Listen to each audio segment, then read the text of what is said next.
People are grieving because they look at the world and they realize that it is not as it should be, Christian or non-Christian. And then the spirit of Antichrist says, well, if we get the right political party, political power, then we can fix it all. Well, how's that working out for us the last 250 years? Like, well, who's going to solve this problem?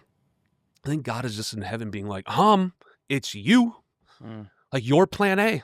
Yeah. I died on the cross, and the same spirit that rose me from the grave actually lives inside of you.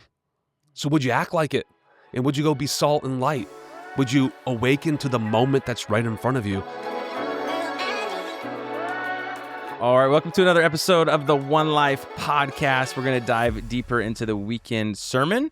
Week number 3 of Here and Now. We're over halfway through it, which is crazy to me. Yeah, right in the middle. It's moving so fast. Yeah, I think that maybe just, and you mentioned that even in your sermon, time just flies by, but it just seems like, I don't know what it is lately, but each and every week just continues faster and faster. I mean, it's hard to believe we're already the middle of February. Mm-hmm. That's 3 months. Kids are out of school. Summer will be upon us. It's so fast. There's a little bit of heat last week. You could glimpse a glimpse of it in the 80s. This has been times. I feel like an old man talking about the weather. Yeah. But it has been a very warm winter. Yeah. Even the Mesa Marathon, there's been times when Amanda's run the marathon, because it happened this past weekend, when it's been, I mean, I've been with the kids, it's been in like the low 30s, full winter coats. Yeah. And this year, I mean, the weather was beautiful. Yeah, it's been great. I have never felt more like an old man than this last week. Okay. We went, me and Juliet went to Tempe. Okay. And we went to this like little, it's called Snakes and Lattes. Have you ever been there? I've not. I've heard of it. It's like a board game place, but Okay. everything's on your phone. You order stuff on your phone. There's no waiters. There's no waitresses. Okay. When we parked, it was on your phone, like stressing me out. I couldn't do it. I'm Everything. like, yeah. Wow. It was very high tech. She was like, you were like a grumpy old man. I'm like, just give me a paper. I'd sign. I'll give you a better tip if you just bring the normal receipt. Well, the technology, or not the data actually shows that the more you do digitally, the higher the tips are, believe it or not. Interesting. Just click a button to 25%. Yeah. If you have this is the science behind it, right? Yeah. I'm very fascinated by Do this. the math for you. But like if it's 25, 20, 18%, the data shows that most people go right to the middle. Nobody wants to be the lowest. So they go to the middle or they go to the top. Yeah. So that's why they do that digitally. Yeah. It's actually better for even like most restaurants now, and the fancier ones don't, but like the mid-range, like everything you pay at the kiosk at the table. Yeah. This was scan at the table, QR code, menu on your phone. Okay. And before you ever submit it in, you pay for it right there. And then it's like, this is taking 20 minutes. You actually tip before you even get service. Yeah, it was all at once. It's wild. It is crazy. We're way off topic here. Well, that's the data. There's a reason why they're doing it. I did notice, and she always tells me this, like I'm all about change when it comes to like church and progress and let's move. But then like in normal life, I'm like, change is the worst. I can't handle it. Yeah, I feel the same way. Yeah. Comfort areas. You like what you like. Yeah. Anyway. All right, here we go. Week number 3. Yep. Halfway through. So I want to open up with one of your opening illustrations, which was a crazy story. So you took as you were speaking, I'm like, where is he going with this? How is this going to land? So speak into that moment for a little bit. This is an illustration of being alarmed, awakened right away. You recognize you saw Amanda, you sent her a flirty text, then Amanda tricks you, but you don't say that when you give the illustration. You're just like, so give it. So back in give the us a old little bit of that. offices, this is when Amanda. This is before we owned the gym. She was doing workouts here at the church. Okay. And so it was growing enough where they had to start using the old Myra Chapel, which is now our kids' large group space. Mm-hmm. So she would literally bring everything in, box jumps, everything. And I remember like, in between, I thought she was already gone, probably lost track of time. I'm preparing for another meeting. And often I would do this. I would just kind of look out the window.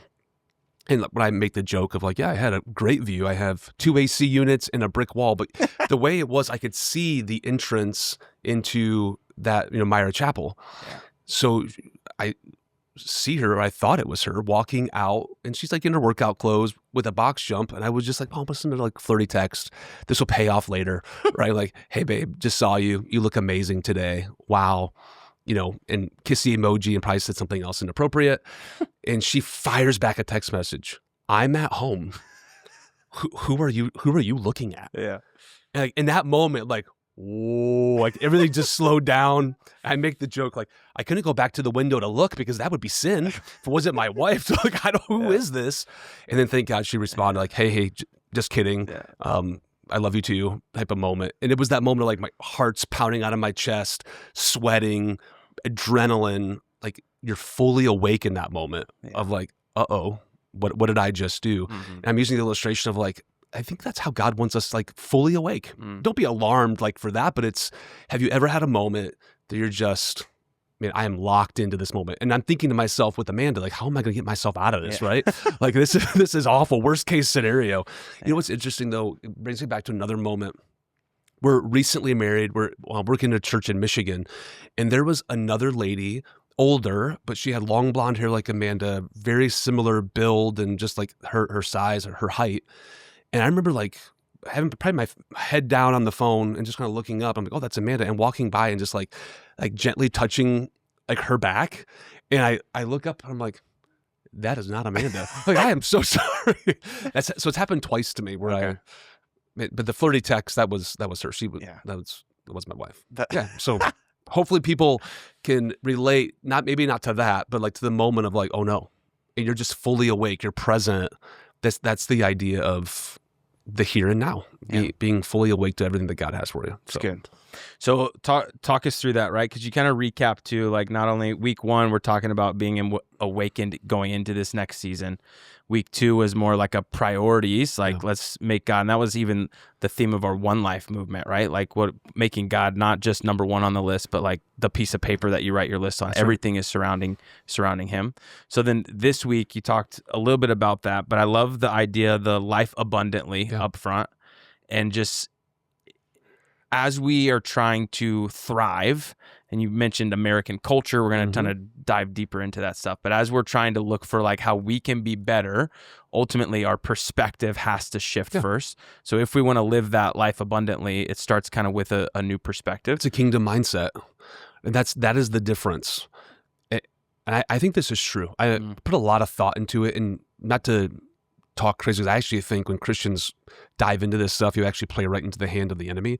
But like the whole like Super Bowl controversy, the halftime show, like you have people both sides like angsty and angry, and everybody's fearful that if we can't like that because of it's just every time a Christian argues, I'm like, you're so stupid. Like you walk right into it. Yeah, actually bringing attention to it is part of the problem, that we just walk right in. And I use the illustration. I don't care where you lean politically. Like everybody would admit there is fear and there is everywhere we look. Fear and anger. And I use the illustration like, just look at the Super Bowl halftime show. Fear and anger. But I actually think this is what I'm spending some time thinking through.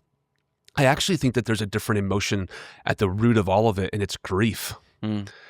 People are grieving because they look at the world and they realize that it is not as it should be, Christian or non-Christian. And then the spirit of Antichrist says, well, if we get the right political party, political power, then we can fix it all. Well, how's that working out for us the last 250 years? It's not. And we think like the elected officials, and again, it all goes back to my view on Revelation, it is the spirit of Antichrist tells you that political power is how you win at the end of the day. And so Christians, like we just think, well, you elect the right person. And I'm not saying politics aren't important, because they are.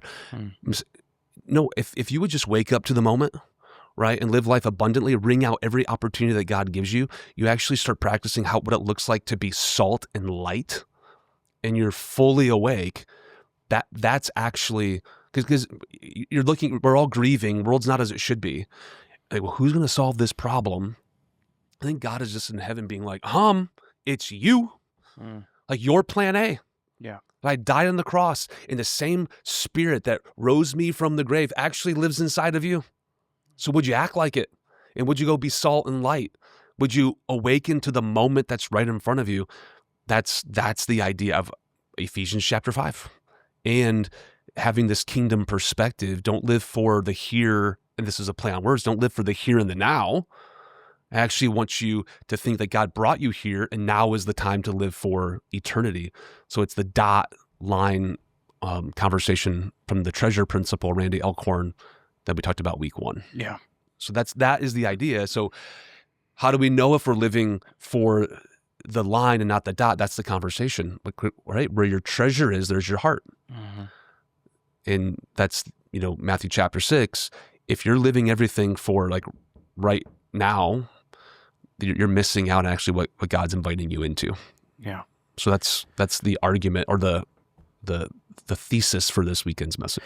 So I want to camp out there for a second, because I think there's a tension, and you brought the tension up in the sermon with the question of like, how do we know we're laying up too much treasure here on earth? Because the contentment aspect, and you even read the scripture like, hey, it's good for you to leave an inheritance for your children's children, right? So how do we save? How much is too much? And then the tension we face as Christians of like, no, I'm gonna give, or I'm gonna save. Like, when is there time for both? Yep. And at what point in our life is there a focus more on the other, or how does that play a part? This is why I think the principle that I teach all the time, this works. Mm-hmm. The 10-10-80 principle. If you give 10%, I don't think that's the end line. That's the starting line. Mm-hmm. When you give 10%, it just is honoring God. I'm giving Him my first. I'm giving Him my best. When you save 10%, that's emergency fund. That's investing for the future, which we're told to over and over again in Proverbs. Yeah. Like, you should be. This is wisdom. Then you live on the rest. But the argument that I made is there's actually way more verses that warn against over saving and over accumulating than actually to save. So you should leave an inheritance. Blessed is the man who leaves an inheritance for his kids. And what does that teach you? That you didn't spend it all on yourself. Yeah. You actually practice the 10-10-80 principle. Give 10, save 10, live on the rest. That's the starting point, I believe, and I teach. And then the 80% is actually what you're generous with. If you're tithing, that's not generosity. Mm. But that's just obedience, doing the minimal, right? I mean, that's just living the life that God's calling you to live. When you're generous, when you start giving over and above that. So but again, this is why the 10-10-80 principle, where everybody's like, I can't afford to do that. And you can't afford not to, man. Mm. Like that's the principle is there. And then the Kurza story, it's actually when you begin to put God first in these areas of your life, you actually go back and you're like, all right, how are we going to reorganize our life to actually fit into God's principles? That's actually, and those are the hard conversations that people just don't want to have. Yeah. And that's the American culture. So, the 300,000 items, the average household in America has 300,000 items. It's crazy. I mean, that's why we can't be generous. Yeah. Right? That's why we can't save, because we have just crap everywhere. Mm-hmm. I'm not saying that you shouldn't have nice, and this is the tension. I'm not saying that you shouldn't have nice things, that you shouldn't take the epic vacation. You shouldn't have toys. I'm not saying any of that. Like, but 10-10-80, let that stuff fall in the 80%. And that's God's plan for your life. So I'm really passionate about it, because even my banking background, like, I want to help people with this. You just have to trust God in the area. Yeah. So trust God in giving, trust God in actually saving, and watch and see what He does. Then it goes to the closing illustration that when you actually put God first, the big rocks, accepts of faith, tithing, giving, all the other things, everything else that we're worried about falls in its proper place. That is the principle. But as soon as you are out of alignment with God's plan, that's when you worry. Yeah. So then, end of Matthew chapter 6, like, don't be anxious. There's a difference between having an anxious thought and making a decision to stay anxious and worried. And that's where most people live. It goes back to fear, the beginning part of the message, and anger. Seek first. In your study with those American statistics, what stuck out to you the most? Like, oh, geez, that's crazy. I mean, a lot of them were that way, but was there one that was just like? So I know this is a different conversation for a different time, but North America has 3.1% of the world's children live in North America. So a different conversation is like birth rate. Like, that's not a good thing. Yeah. Like, we're not replacing ourselves. And there's reasons for that. People are getting married later. They want the 1.7 average kid. Like, families are not having as many children today. So that's just, there is a reckoning that's going to happen probably in our lifetime about the birth rate. So my encouragement is get married young, have as many babies, have more babies than you can afford. That's a Charlie Kirk line, but I mean, we're already there. Yeah. We did our part. We have 3, but it's that moment of like only 3.1% of the world's children are here, but they own 40% of the toys. Crazy. Yeah, I think that one stuck out to me. Perspective. The most. I mean, it's just that. So that's the idea of like when you're awakened, you actually have a different perspective that maybe that's not normal. Yeah. But in our culture, how we're advertised to, everything we're told that no, that's normal. You're something's wrong if you don't have all of these things. Something's wrong with you if you don't drive the nicest and you don't have the biggest house and you don't go on that vacation. And when you're awakened, you begin to see heaven in view, not just what's right in front of you. Was it 50,000 storage unit facilities too? That's crazy. That's pretty crazy. 5 times as many Starbucks. Which is about right, because I probably passed like 10 just to get storage units just to go home and back. And they're popping up everywhere. There are massive money makers because Americans just have too much stuff.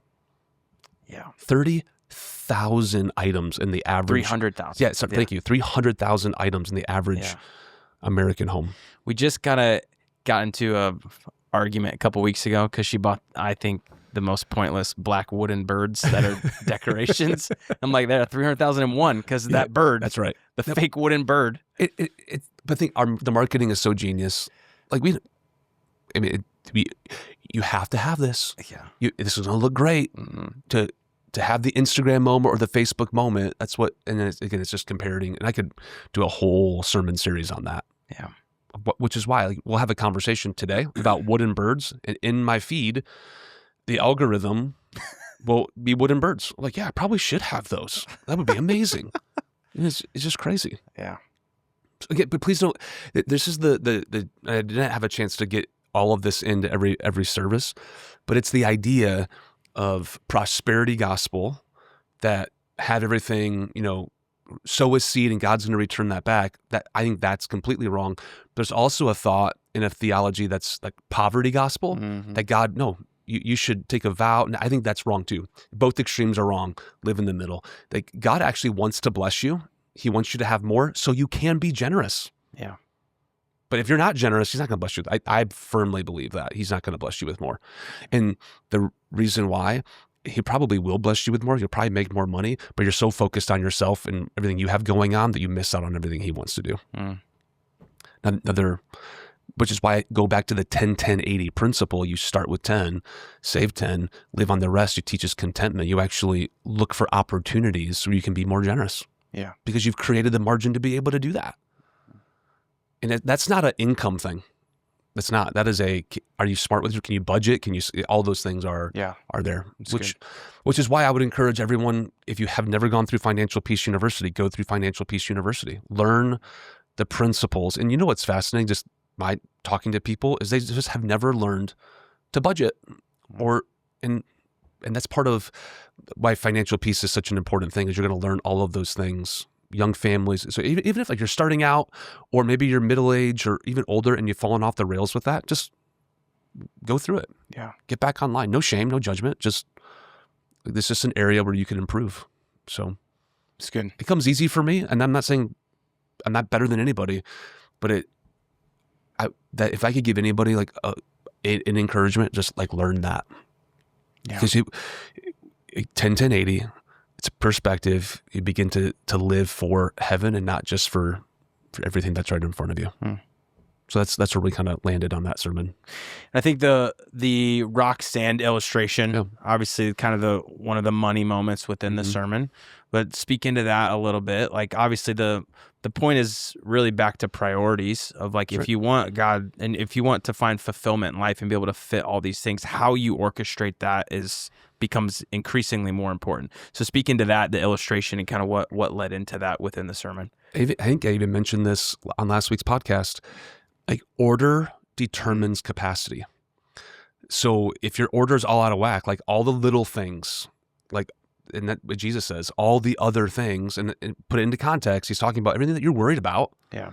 When you put God first and you take steps of faith and you focus on the important things first, all the other worries of life will take care of themselves. That is what Jesus teaches in Matthew chapter 6. So when you have the right order, first and best, it's amazing how everything else kind of falls into place. It's a brilliant, I wish I came up with that. It's a brilliant illustration that I've used probably 3 or 4 times since I've been the pastor here. And it is a moment that everybody remembers of like everything fits when you take care of the most important things. Yeah. So it's good. It's almost like, just use this illustration as like cleaning out your garage, right? You walk into the garage, where did all this stuff come from? Yeah. But when you clean it all out, you take everything out. You don't start with like putting things back of like, all right, let's take the smallest thing and let's put it around. No, you put the big pieces in first. Yeah. And it's amazing when you put the big pieces in, the things you're actually going to keep, everything else falls into place. It's that idea. Yeah. I love it. Speaking to a little bit more like specific to One Life, some vision, obviously this week, and you hit on some of these at the end, but just lay out again, maybe a listener that just came back into town or doesn't really know exactly what's been going on. Like give us the glimpse of, as we speak into being awakened, what are some of the things that we're doing as a church in order to cast vision and then ultimately fulfill that vision over the next 3 years? So in a season priority, every single person wakes up, gets a new perspective.